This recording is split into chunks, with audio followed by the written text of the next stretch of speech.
Bom dia a todos. Vamos começar os trabalhos de hoje. Vamos agradecendo a Deus por mais uma oportunidade, agradecer a Deus por mais um dia estar encarnado aqui na Terra, por mais um dia a porta dessa casa estar aberta, por mais um dia a gente conseguir chegar aqui, agradecer ao plano espiritual, aos nossos protetores, aos protetores da casa, e agradecer por estar iniciando mais uma semana. Graças a Deus.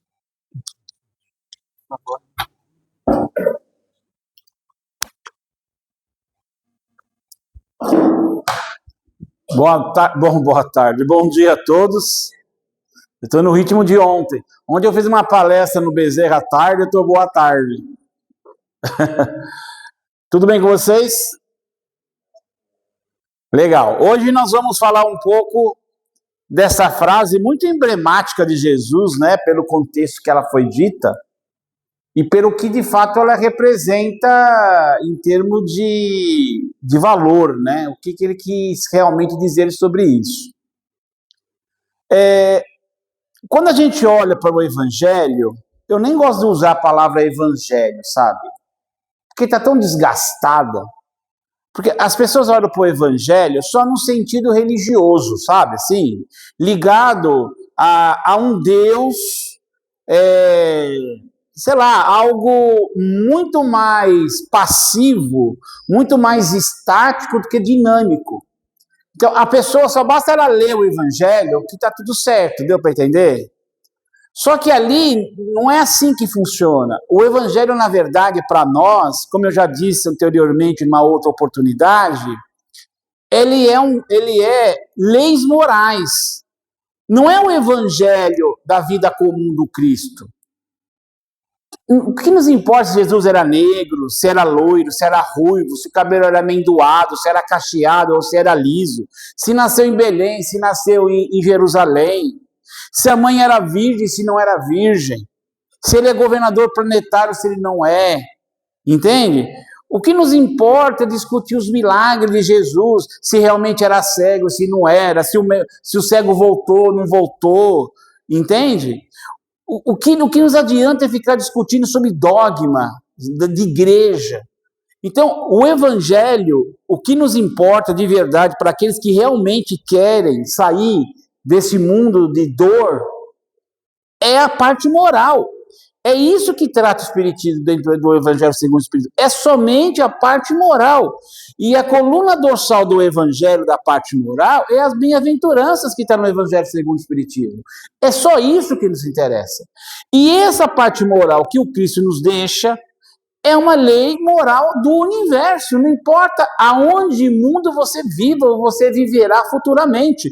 Ali é um código universal de relações e de desenvolvimento das virtudes herdadas do Pai, que cada um dos seus filhos, que somos nós, possuímos.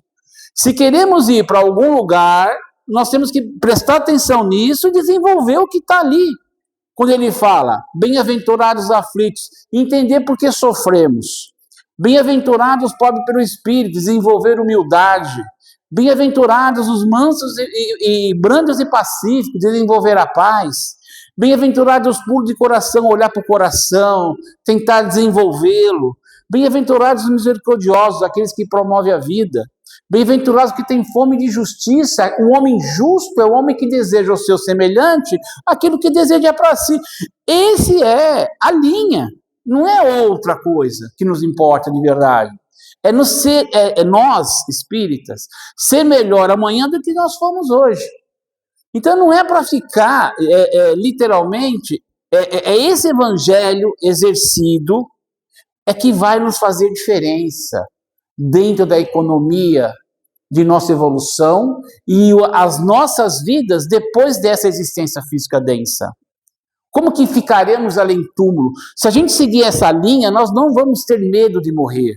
A morte não vai nos assustar. A morte para nós vai ser um fenômeno, mais um fenômeno comum dentro da lei de progresso e evolução. Então, o Evangelho do Cristo, ele é, além de tudo, uma linha evolutiva, uma lei universal, ele é remédio, ele é antídoto contra qualquer influência do mal. Quando você exerce o Evangelho, nenhum ser da sombra nos perturba. Eles não conseguem, porque nós criamos um campo magnético mental que eles não conseguem nos influenciar. É nós que influenciamos eles. Não foi isso que Jesus fez? Não foi Jesus que influenciou? Não foi ele que está acendendo a luz desse mundo, pouco a pouco, ano a ano, década a década? É justamente isso. Nós não temos que ter medo da escuridão. Nós não temos que ter medo do mal. Se nós pegarmos esse caminho, tirar ela do livro e colocar na vida comum, no nosso dia a dia. Então, quando ele fala assim, olha, nem só de pão viverá o homem, a gente começa a ter uma ideia do que ele quer dizer. Olha lá, que interessante isso, ó. Então, essa passagem, essa frase, ela tem um contexto, como nós vamos aqui conversar. Ela está em Deuterônio, capítulo 8, versículo 3. Que é aquela passagem que o povo de Israel estava no deserto, aquelas 40 mil pessoas. E que aí começou a cair o maná, que ele se alimentava do maná no meio do deserto. E aí, o Moisés fala, nem só de pão viverá o homem. Ó, quem fala isso não é nem Jesus. Porque ele veio assim, eu vim aqui cumprir a lei. Né? E ele fala o que Moisés já tinha dito, nem só de pão viverá o homem. Olha só que interessante isso, porque pelo contexto que vai acontecer. Então esse relato também está em Mateus capítulo 4, versículo 4, Lucas capítulo 4, versículo 4. Olha lá, ó. Olha o contexto aqui, ó. Então Jesus foi levado pelo Espírito a subir ao deserto para ser tentado pelo diabo. Primeiro que nós temos que entender esse contexto. Primeiro que essa palavra diabo, dentro do que foi escrito, na época que foi escrita, e a etimologia dessa palavra não quer dizer uma personalidade, um ser. Quer dizer adversários, ou seja, todos aqueles contrários à luz. É adversário. Tá certo? Hoje nós vamos ter um diabo em campo lá. O Palmeiras contra o Flamengo e o Flamengo contra o Palmeiras. Não são adversários, um querendo ganhar do outro? É essa a etimologia da palavra. Não é uma personalidade, entende? Mas são seres contrários àquela proposta de evolução para a luz. Eles querem ficar da forma que estão. Então, esse é um contexto. Outra coisa que é interessante que a gente entenda nessa primeira frase. Olha, ao subir ao deserto, então Jesus foi levado pelo Espírito a subir ao deserto para ser tentado. Vocês acham que um espírito da estirpe de Jesus, do grau evolutivo dele, vai ser tentado por alguma coisa? Claro que não. Um espírito que está dentro da classificação angelical de perfeição, ele nunca é tentado, porque ele está em Deus e Deus está nele. Ele não falou isso? O Pai está em mim, eu estou no Pai. Você acha que um espírito dessa qualidade, desse nível evolutivo, vai ser tentado? Tentado é nós. Certo? A comida, não precisa nem ser um inteligente, não precisa nem ser um ser inteligente, Dudu, para nos atentar. A comida nos tenta, olha. Não é? Você vê aquele fogaral assim, aquele cheirinho gostoso, daquele frango com quiabo, você já fica tentado. Não precisa nem ser inteligente para isso. Não precisa nem ser um ser ali te influenciando, não precisa. Nós somos tentados, mas Jesus não é tentado. Exato. Pronto. Toda vez que você olha, nossa, estou com vontade de comer isso. Não é? Então, não precisa nem ir muito longe para a gente ser tentado. Então, aqui, olha, esse tipo de coisa, se você lê ao pé da letra, você cria paredes indisponíveis para o desenvolvimento da sua alma. Deu para entender? Olha lá. Olha só. E tendo Jesus durante 40 dias e 40 noites, tendo Jesus jesuado, durante 40 dias e 40 noites, por fim sentiu fome. Olha a semelhança dos textos. Presta atenção. E tem pessoa que me diz que quem escreveu a Bíblia foi Deus. Não tinha 40 mil pessoas no deserto? Você viu que eles acharam 40 dias e 40 noites para escrever esse texto? Não tem, vocês percebem as coisas, como é que é? Não existe por acaso. Olha só que interessante. Olha lá. Eu não estou nem dizendo que isso não aconteceu. Estou falando que a forma que foi relatada talvez não seja essa exatamente. Entende o que eu estou falando? É só isso que eu estou falando. Porque, na verdade, ele foi tentado, as forças do mal, da escuridão, tentou influenciá-lo? Tentou. Conseguiu? Não, influenciaram o Sinédrio, que foi lá e mataram eles. O povo foi lá e matou ele. Eles conseguiram fazer. Mas a Jesus, de forma nenhuma. Entende? Agora, em que contexto foi isso? A gente não sabe. Mas, com certeza, isso aqui está me cheirando alguma coisa implantada. Né? Essa semelhança de fatos. Né? 40 mil pessoas, 40 dias e 40 noites. Olha como que é interessante esse pensamento deles. E aí ele diz assim, ó, e o tentador, aproximando, chegou e disse, se és filhos de Deus, diz para que esta pedra se transforme em pães. Diz aí o espírito que estava junto a ele ali conversando. Isso aqui é muito comum, o espírito conversar com o encarnado. Você vê médium conversando com outro, né? Espírito, o fulano mandou... Isso é muito comum, a mediunidade é um fenômeno de sensibilidade de percepções extracorpórea muito comum no nosso dia a dia, não tem nada de extraordinário nisso. Aí Jesus responde, olha, não é com base em pão só que viverá o ser humano, mas com base em toda palavra saída através da boca de Deus. Isso também é outra coisa que nós temos que entender. O que é boca de Deus? Deus tem boca? Não. Deus é espírito, não é matéria. Deu para entender? Deus não tem boca. E nós somos matéria? Nós somos corpos? Não. Esse corpo somos nós? Não. Nós somos espírito, porque Deus é espírito. E nós somos a imagem e semelhança de Deus. Se Deus é espírito, nós somos espíritos. Se Deus é eterno, nós somos eternos. Todas as características divinas que Deus tem, nós temos, porque nós somos filhos dele, assim como seus filhos herdeiros todas as suas formações genéticas, sua e de sua esposa. Está neles toda a formação genética, é da lei. E se é da lei, a herança hereditária fisiológica, o espiritual é exatamente a mesma coisa, porque Deus é o que é o criador de tudo. Deu para entender? Então nós somos filhos dele. É um pensamento absolutamente lógico, bom senso. Então quando ele está falando aqui, ó, a palavra saída através da boca de Deus quer dizer o quê? As leis divinas. Certo? Então as leis divinas é como se fossem palavras de Deus. Então ele está falando aqui, ó, o ser humano com base em toda a palavra é saída através da boca de Deus. Ou seja, está convidando ao ser humano a olhar para as leis universais e exercê-las no seu dia comum. Porque é disso que, de fato, ele viverá. Não é só de alimento, mas também vivenciar as leis que governam a evolução do seu próprio espírito. Continuando. Agora vamos passar para um outro módulo, assim, de nós começarmos a pensar sobre isso. Evolução em dois mundos, parte 2, capítulo 1. Olha o que diz lá os espíritos, que interessante. O André Luiz aqui, ó.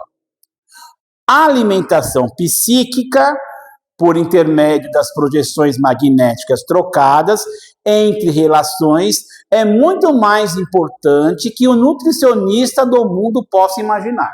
Isso é um fato ou não? É ou não é? Sem dúvida. Se você está numa relação e se alguém te faz passar algum sentimento de muita raiva, vai começar a dar um problema de gastrite? Vai ou não? Um mal-estar. Se você recebe uma notícia súbita de grande impacto negativa, vai te dar assim uma indisposição digestiva de você querer ir no banheiro? Vai ou não vai? Vocês percebam de que as cargas magnéticas que eu estou absorvendo, meu corpo reage automaticamente de forma fisiológica? É possível ver isso ou não? Então você veja o que o André está falando aqui, as relações, a parte magnética trocada entre nós, é um fato. É muito mais do que ele está falando aqui, uma nutricionista dentro dessa ciência que estuda alimento, possa imaginar. A gente se alimenta muito mais pela respiração, pessoal, do que propriamente pelo próprio alimento, não é? É só ver que todo dia necessitamos ir ao banheiro para poder retirar o que sobra, não é? Olha só.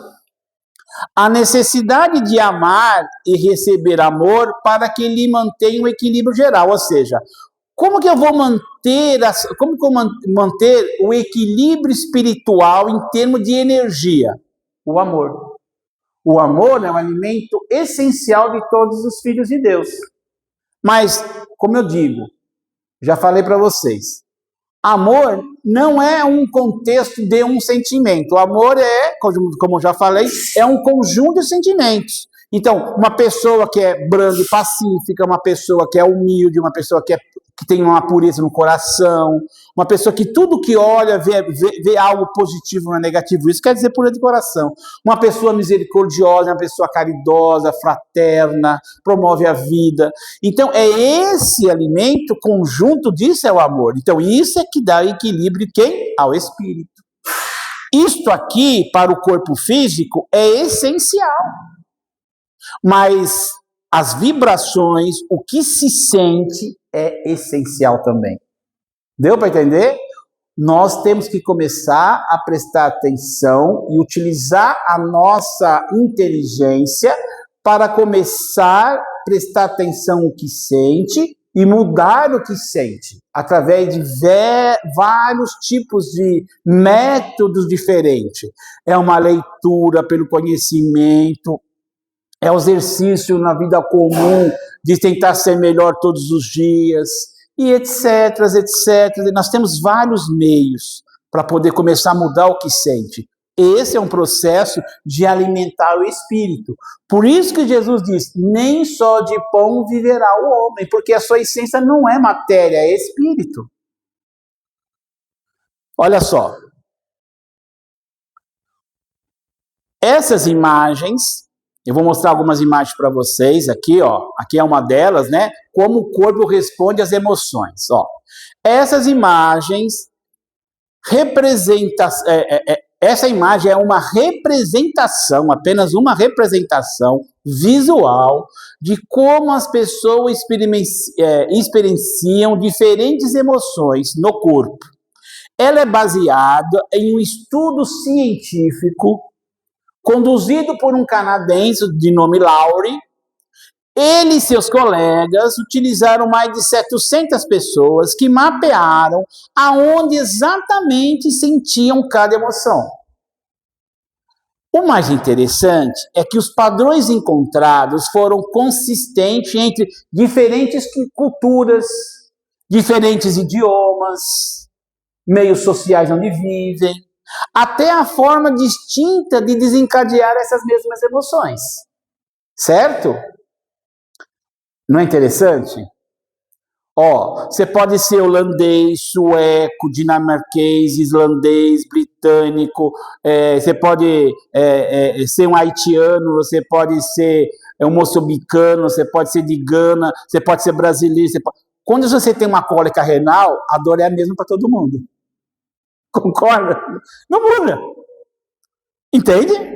A dor do americano da cólica renal não é diferente do brasileiro, que está na periferia. É isso que ele está querendo dizer aqui. Ou seja, essas emoções têm um padrão que eles notaram. É igual, independente, o meio em que se vive a criatura. Olha lá. Cientistas comprovaram que as emoções vivem dentro do seu corpo. Olha aqui, ó, felicidade. Veja o padrão, como é que fica o corpo, sentindo-se felicidade. Não está mais claro? Tá vendo aqui, ó? Tá certo? Por exemplo, olha aqui, ó. Uma criatura com raiva. Olha só, olha a radiação no coração, a parte inferior toda escura, tá vendo? Ó?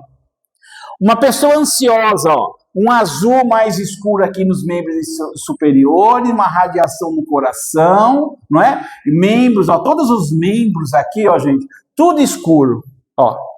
Uma pessoa em depressão, olha só o estado emocional que ela provoca em si mesma. Tá vendo aqui, ó? Azul e preto, olha. Deu para entender? Seguimos. Vocês viram como Jesus diz, nem só de pão vive o homem, é muito maior do que uma simples palavra, uma simples frase. Vocês estão vendo que ele está nos colocando, olha gente, nós somos espíritos, vocês têm que viver de forma tal, como a forma de sentir, e aqui está o que você tem que fazer para desenvolvê-lo, está aqui a parte moral, que é as bem-aventuranças, isso aqui vai trazer para vocês um equilíbrio sentimental, de sentimento e pensamento, para que vocês tenham saúde. Deu para entender? Para equilibrar o corpo e a si mesmo, como espírito e essência que é. Então vocês vejam que é muito mais que religião. O Evangelho, deu para perceber isso? É muito mais, é algo dinâmico, de transformação e de evolução.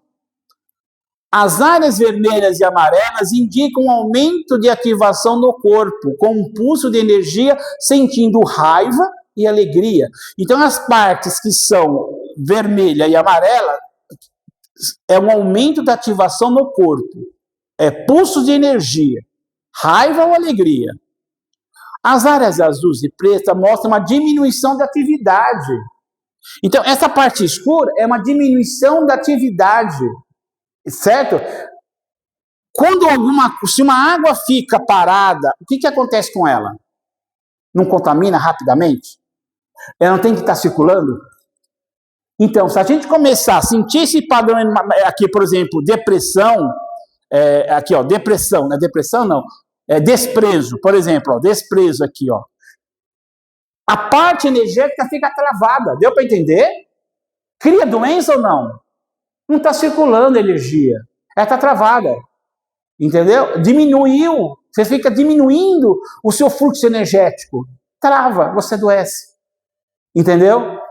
Então, é isso que ele está querendo dizer aqui, ó, com dormência e peso geralmente sentido na tristeza ou na depressão. Olha que interessante, gente. Jesus tinha razão? Moisés tinha razão? Sem dúvida. Foi fácil entender que todo desregramento de natureza físico-moral ainda é o cientista Lauri falando aqui, tá? Refletir de imediato por reações mentais consequentes sobre as províncias celulares, determinando situações favoráveis ou desfavoráveis ao equilíbrio orgânico. Entendeu? Então, vocês, olha só que, gente, não é uma coisa fantástica? Eu acho algo maravilhoso isso.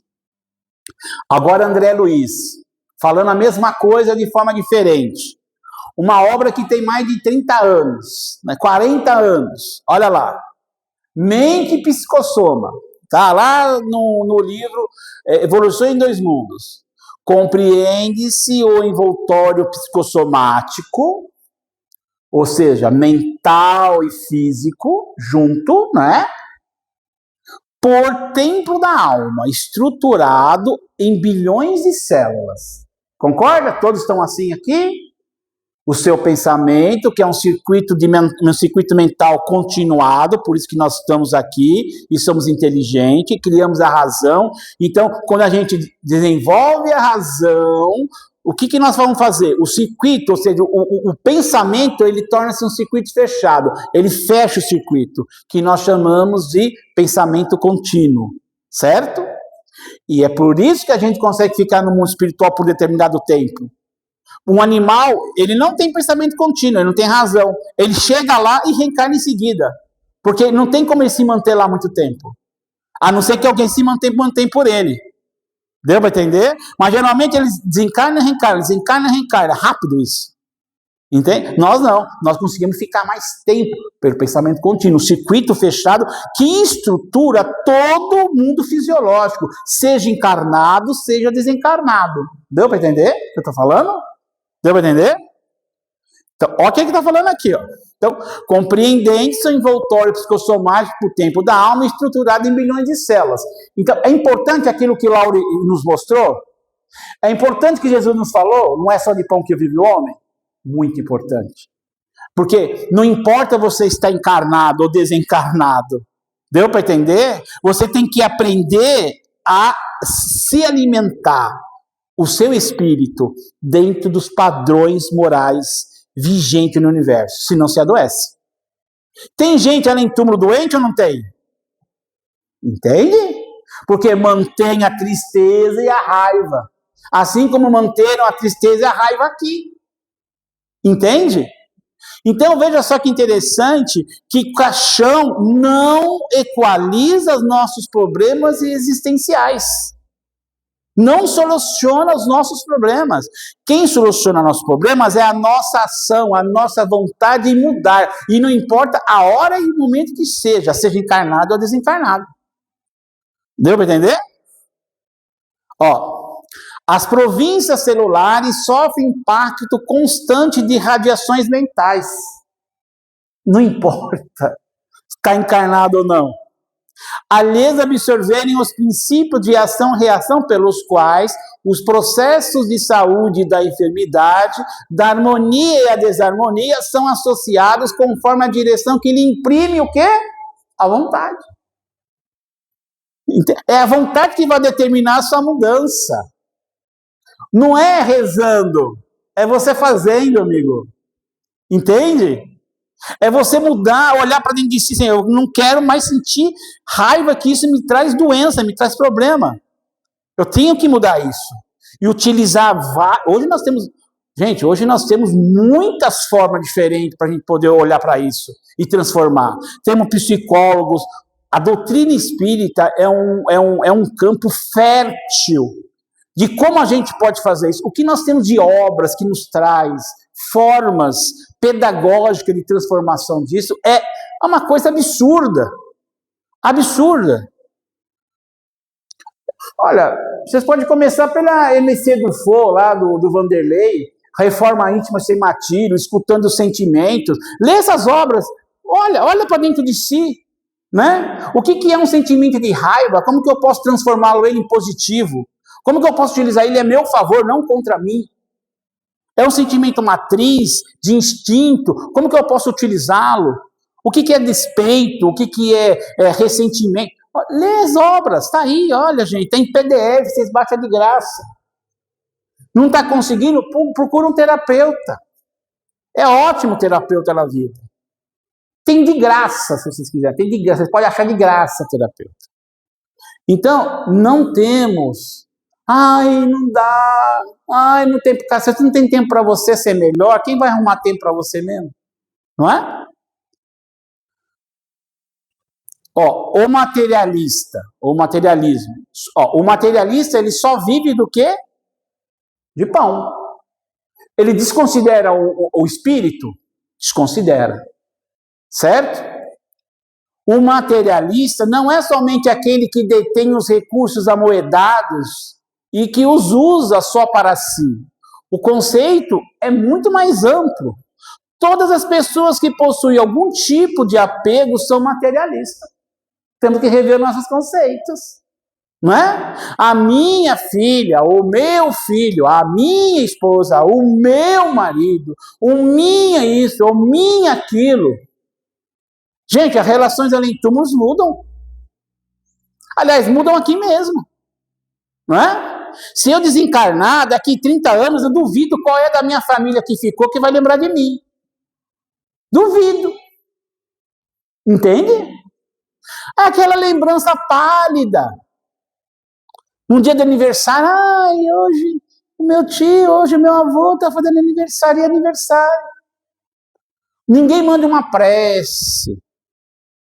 Sabe? Ninguém manda uma radiação de luz. No velório só manda coisa negativa, aquele chorão, quer pular em cima do caixão. Passou 10 anos, não lembra. Sabe por quê? É natural.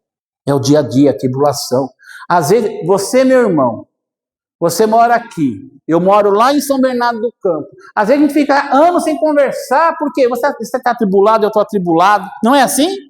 A vida passa tão rápido que a gente não se comunica. Agora imagina um homem que está na outra dimensão. Vocês entendem o que eu estou falando? Então nós temos que ampliar os nossos conceitos em relação a isso. O desapegar não é deixar de gostar, muito pelo contrário, porque essas relações além do túmulo modificam demais. Demais. O que vai prevalecer além do túmulo são as nossas ligações sinceras baseadas no amor. O resto se dilui, como se fosse um sorrisal dentro de uma água. Deu para entender? O que nos liga é lei de afinidades. Se não houver afinidade, não existe ligação. Ó, voltando cá. Vamos lá. Todas as pessoas que possuem algum tipo de apego. Aliás, gente, o apego é um dos maiores problemas para as pessoas que desencarnam. São 2 problemas sérios que estão lotando hospitais na espiritualidade. Lotando os hospitais na espiritualidade. 2 coisas. Apego, possessão, donos, aquelas coisas. E medo. São 2 coisas que tá acarretando problemas de grande volume lá para as pessoas que estão desencarnando agora aí. Ó, porque somente são imateriais, Deus e espíritos. Então nós somos imateriais? Somos. Então para que apego? Você foi meu pai nessa existência, mas a gente pode ter sido inimigo? Eu podia ter sido seu pai, a gente podia ter sido irmão. Deu para entender? Que além do túmulo a coisa é muito mais ampla. Para quem então é o apego? Deu para entender? O que nos une é o sentimento comum. Eu não sou dono de você e você não é meu dono. Porque esse negócio de meu dá aquela ideia de dono. E não somos dono. Não somos dono de nada, gente. Tudo ou mais a matéria em vários níveis de condensação, inclusive ciúmes, inveja, raiva e todas as emoções que aprisionam o espírito impedido de evoluir. Então, o materialista, quando ele fala que ele só vive de pão, quando ele tem ciúmes, quando ele tem inveja, raiva, é sentimento de posse, é materialismo. Deu para entender? Eu tenho raiva porque você não faz o que eu quero. E o que eu quero sempre está volta em valores materiais e não é espirituais. É difícil uma pessoa desejar, eu quero que você seja melhor amanhã, eu quero que você amanhã seja mais humilde. Não, o interesse do outro sempre é material. Sempre está envolvendo a matéria. Não é sentimentos, é matéria. Isso é um problema. Isso é uma pessoa materialista. Vocês vejam que o conceito é muito mais amplo. Então não é só disso que a gente vive. A gente vive não é só de pão, diz o Cristo. Ah, Richard, beleza. Então me dá um exemplo aí do dia a dia. Porque você está falando aí, não entendi direito. O que a gente pode fazer no dia a dia? No dia a dia, nossa vida é comum. Não é só de pão que vive o homem. O que a gente pode fazer? Isso aqui não é nada meu, tá? Isso aqui eu estou sendo um intelector. Isso aqui é de Emmanuel, é do próprio Espiritismo, você vê que tem um cientista envolvido, certo? Isso aqui é de Jesus, isso aqui não tem nada meu. Fica bem claro isso? Ó, é coisa da cabeça dele. Pode ser alguns detalhes, mas o cerne não é. A essência não é, você pode estar certo disso. Físico. Agasalho protege o corpo? Protege ou não protege? Precisamos ter agasalho? Precisamos. Mas o conhecimento moral vai fortalecer essa alma, concorda ou não? Os 2 é importante. Quem é que só fica preocupado com o agasalho e esquece a parte moral? Vocês entendem como isso entra, passa pelos vãos dos nossos dedos todos os dias? Beleza da máscara fisionômica, certo ou não? Todo mundo quer ser bonito. É bonito ser bonito, né? É legal ser bonito. Será que a nobreza de sentimentos é mais importante também ou não? Não é tão importante quanto? Tem um livro chamado Um Terço de Vida, que é da MC Dufaux, que ela vai narrar histórias das pessoas que, quando está dormindo, todos nós temos esse processo, se desdobra durante a noite. Tinha uma jovem que tinha uma figura fisionômica belíssima, mas ela era uma fofoqueira. Olha, ela acabou com o casamento do irmão, destruiu o casamento do irmão.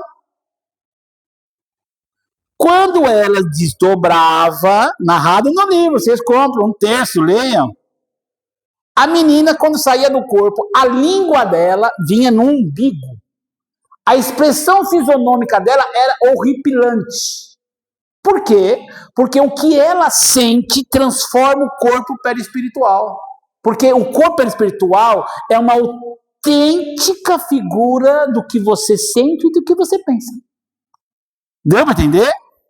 No vaso físico, era aquela formosura. Mas fora do vaso, a formosura deixava de existir, que era a expressão do seu próprio sentimento. Agora eu pergunto para vocês: beleza fisionômica é importante? Claro que é. Todo mundo gosta do que é bonito. Mas a nobreza de sentimentos é tão mais. Concorda? Gente, isso é real. Isso é real. Ela, mas o sonho para ele não chega mesmo. Exatamente. Não precisa nem desdobrar para você ver isso. O seu comentário foi feliz. É só de falar um A, você sabe que é vazio. Não é? E aí você vê uma pessoa que nem aquele rapaz, como diz, o Jorge.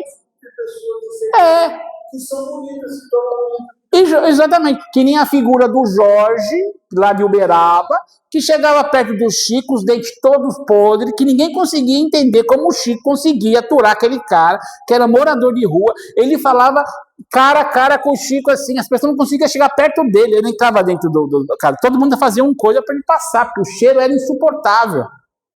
Jorge, da onde você vem, Jorge? Eu venho lá de Cacundé, seu Chico. Você viu Jesus hoje, Jorge? Eu vi, ele estava atrás da nuvem me espiando. Olha o cara. Resumindo a história. Um dia ele chegou e falou assim para os amigos: sabe, o Jorge acabou de desencarnar essa noite. E a figura augusta de Jesus veio buscar pessoalmente. Vocês entenderam? Vocês entenderam isso? Quando a gente fala sobre isso, é uma realidade. A gente não sabe quem é o outro. A gente não tem ideia quem é o outro. Não tem ideia. A gente não tem ideia. Falou tudo, né? Cirurgia extirpe defeitos orgânicos? Sem dúvida. O esforço íntimo corrige a falha moral? Deu para entender? Olha, esforço íntimo corrige a falha moral. Domicílios confortáveis para a vida física é importante? Pô, não é importante, é um dever. Nós temos que esforçar para ter uma condição mínima de dignidade para viver. O domicílio espiritual edificante é estimado. Tá, você tem um palácio para viver, que ninguém sabe como você fez, dizem que não foi muita moral que você utilizou para conquistar, né? Aí você vai desencarnar, você acha que vai para onde? Pela conduta que você teve. Deu para entender, amigo? Nós somos espíritos. Nós não estamos aqui para sempre. Aliás, nós estamos aqui de passagem. Nosso lugar é lá, não é aqui. Você constrói um palácio aqui, sob a custa dos seus semelhantes, e quando desencarnar, você acha que vai ter o quê? Nem barraco, amigo. Talvez umas furnas escuras, cheirando podridão. É assim. Certo? Então, vocês vejam que não é só de pão que vive o homem, concorda? Olha lá. Títulos e diplomas, quando você tem títulos, tem diploma, não é uma coisa honrosa, não é legal? Beleza. Olha só, as virtudes comprovadas enriquecem a alma. É isso que lhe importa. Você tem virtudes? Tenho. É isso que te faz lá alguma coisa lá em túmulo. Não é o diploma que vai te fazer, não é a honra do seu nome, da sua importância para a sociedade, é a sua virtude que vale. É isso que vale. Não é diploma que vale. Eu não estou falando para ninguém aqui reencarnar e desencarnar ignorante, não é isso que eu estou falando. Tem pessoas que se apegam a isso. Não, você não sabe o que você está falando, eu sou o juiz tal. Não é? Eu sou autoridade. Deu para entender? É esse tipo de coisa, esse tipo de apego, que eu falei, o apego a essas coisas. Esse é o problema. Eu sou médico, professor da Universidade de São Paulo, sou um dos melhores cirurgiões. Isso não vale de nada se você não tiver sentimento. Ó, virtudes, porque é sentimento de virtude que vai enriquecer de fato a sua alma. Claridade para os olhos mortais. A luz divina interior ilumina o espírito. Não adianta se você ter olhos, se você enxerga, que você só enxerga a maldade, só enxerga a escuridão, você só enxerga aquilo que não vale nenhum, não tem nenhum valor para o seu espírito. Não adianta você enxergar assim. Ó. O que de fato tem valor é quando você olha a riqueza, você dá valor à vida. Você dá valor àqueles que te cercam. Quantos espíritos nós atendemos aqui que faz 50, 40, 70, 80 anos que não vê a luz do sol? Eu já falei isso para vocês. Quantos, gente? Toda semana. Faz 50 anos que não vê o que é um sol, não vê uma noite estrelar, não vê. Entende? Que adianta ter olho se não vê a luz? Não é só de teoria excelente, mas de prática santifica. Não é só teoria, é exercer, porque isso santifica o homem, nos santifica. Não apenas flores. As flores é bonita, não tem problema, é tudo flores. Mas os frutos. A sua vida está calma, tranquila. Plante com qualidade. Porque as flores futuras, elas só existem se você fazer o plantio. Se você não plantar, você não vai continuar nas flores. Entende? É da lei.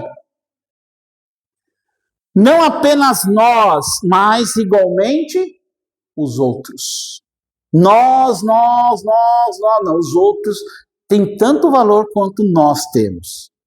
Nós, espíritas, temos valor, assim como os testemunhas de Jeová, os católicos, o umbandista, candomblecista, o ateu tem. Eles têm as mesmas condições, os mesmos princípios divinos em si do que nós temos. Do que um bandido que está dentro da cadeia.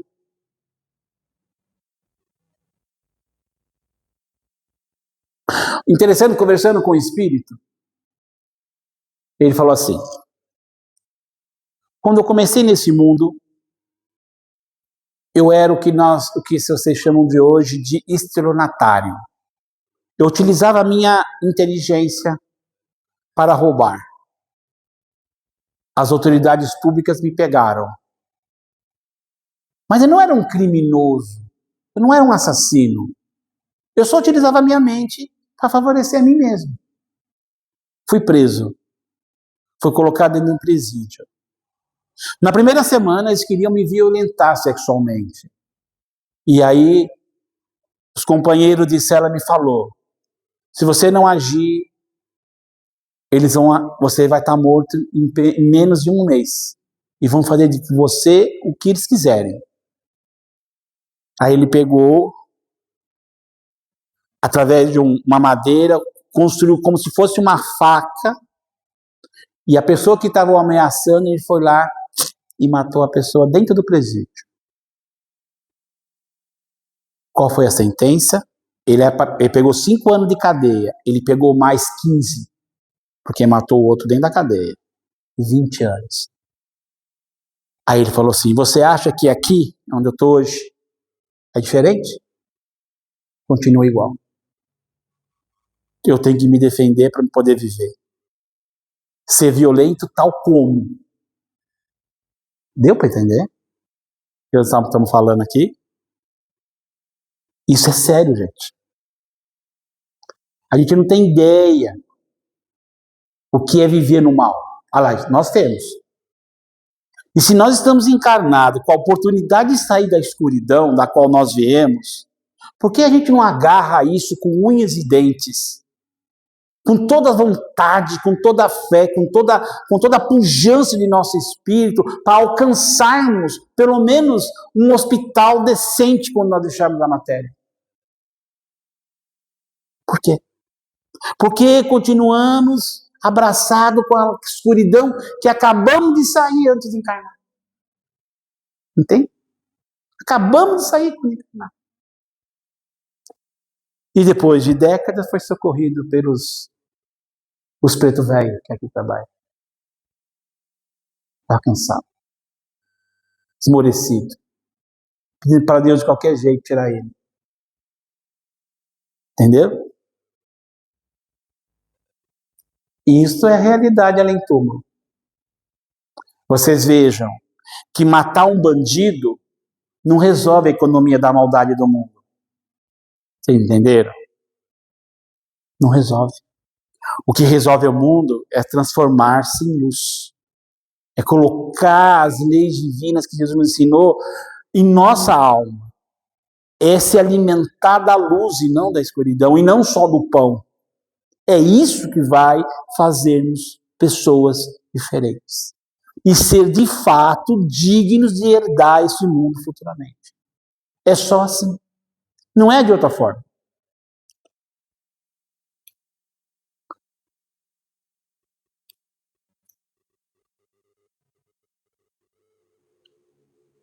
Aqui, ó. Para nós encerrarmos, ó. Amai-vos uns aos outros. Jesus não preceituou esses princípios objetivando tão somente os casos de caridade, nos quais todos aprenderemos, mais dia, menos dia, que a prática do bem constitui simples dever. A prática do bem constitui simples dever. Aconselhava-nos igualmente a nós alimentarmos uns aos outros, no campo da fraternidade e da simpatia. O homem encarnado saberá mais tarde que a conversação amiga, o gesto afetuoso, a bondade recíproca, a confiança mútua, a luz da compreensão, o interesse fraternal, são patrimônios que se derivam naturalmente do amor profundo, que constitui sólidos alimentos para a vida em si. Ó, conversação amiga, gestos afetuosos, obrigado, obrigado. Bondade recíproca. Como que Jesus nos ensinou sobre bondade? Se alguém te ofender, você não ofenda, você perdoa e segue. Confiança, luz da compreensão, interesse fraternal são patrimônios da alma. Olha só que interessante aqui, ó. O espírito de Laura, lá no livro Nosso Lar, acho que está no capítulo 2 disso daqui, ela falando do André sobre alimentação. Olha só, ela está falando do André alimentação no mundo espiritual, certo? Nosso irmão talvez ainda ignore que o maior sustentáculo das criaturas é justamente o amor. De quando em quando recebemos em nosso lar grandes comissões de instrutores que ministram ensinamentos relativos à nutrição espiritual. Então, está falando que lá, desencarnados, ainda tem seres que se alimentam de alimentos sólidos, ou que têm essenciados. Todo o sistema de alimentação nas variadas esferas da vida tem no amor a base profunda. Continua a dona Laura. O alimento físico, mesmo aqui, na cidade do nosso lar, propriamente considerado, é simples problema de materialidade transitória, como nos casos dos veículos terrestres, como nós aqui. Necessitados de colaboração da graxa e do óleo. Não precisamos? Aqui do alimento para manter a estrutura fisiológica? Lá também. A alma em si apenas se nutre de amor. Entende? O corpo precisa de alimento, mas a alma precisa do amor. É o principal alimento da alma. Esse tipo de fenômeno, mais cedo ou mais tarde, acontecerá para todos nós. A desencarnação. Bom gosto, harmonia e dignidade na vida exterior constitui dever. Mas não nos esquecemos da pureza, da elevação e dos recursos da vida interior, que nos dirigimos para a eternidade. Harmonia e dignidade, exterior é dever. Pureza, olha, bem-aventurados os puros de coração. Elevações mentais é recurso da vida interior, para a qual todos nós vamos nos dirigir para a eternidade. Um beijo a todos vocês, que a gente possa aproveitar essas informações que a espiritualidade nos traz na manhã desse domingo. Obrigado, gente. Vamos fazer o nosso encerramento.